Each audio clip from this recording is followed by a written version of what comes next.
रियान का भाई जैसे तैसे दरवाजा तोड़ता है और देखता है कि जूही छत के ऊपर हवा में तैर रही है और चाहकर भी नीचे नहीं आ पा रही है।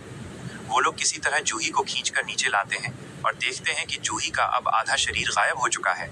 ये देखकर पूरा परिवार डर के मारे चिल्लाने लगता है। उसी वक्त वो बूढ़ा आदमी जो कुछ समय पहले मर चुका था वापस जिंदा होकर आ जाता है।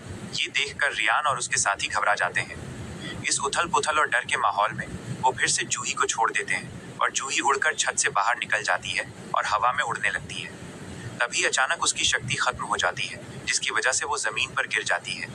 इसके बाद जूही फिर से दिखने लगती है और वो बूढ़ा जो मरकर जिंदा हुआ था फिर से मर जाता है दूसरी बार। जूही के बचने के बाद परिवार वाले सब एक साथ बैठ जाते हैं और सोचने लगते हैं कि शायद ऊपर वाले ने उन्हें शक्ति दी है। तभी वो देखते हैं कि उनमें से दो आदमियों के पास कोई शक्ति नहीं है।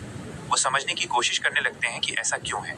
इस बीच जूही फोन करके एम्बुलेंस को बुला लेती है। तभी रियान देखता है कि जैसे ही जूही अपने परिवार से दूर जाती है सबकी शक्तियां फिर से खत्म हो जाती हैं और सब गिर जाते हैं। जूही हॉस्पिटल जाती है, डॉक्टर उसे चेक करता है और कहता है कि सब कुछ नॉर्मल है। रियान डॉक्टर से कहता है कि अब उनके शरीर में रेडिएशन लेवल चेक करें, लेकिन डॉक्टर बताता है कि उनका रेडिएशन सीकर भी काम नहीं कर रहा है। साथ में डॉक्टर कहता है कि विटामिन से सब ठीक हो जाएगा। तभी रियान को समझ आ जाता है कि उनकी बात कोई भी समझने वाला नहीं है। वो घर वापस आते हैं और अपनी नई सुपर पावर के साथ जीना सीखने लगते हैं। जब वो खाना खा रहे होते हैं तो सोचने लगते हैं कि उन्हें ये जादुई शक्तियां क्यों मिली। तभी जूही उनसे कहती है कि वो इन शक्तियों का इस्तेमाल करके एक खतरनाक सर्कस बना सकते हैं। ये सुनकर रियान का भाई गुस्से में आ जाता है और जूही का मजाक उड़ाने लगता है।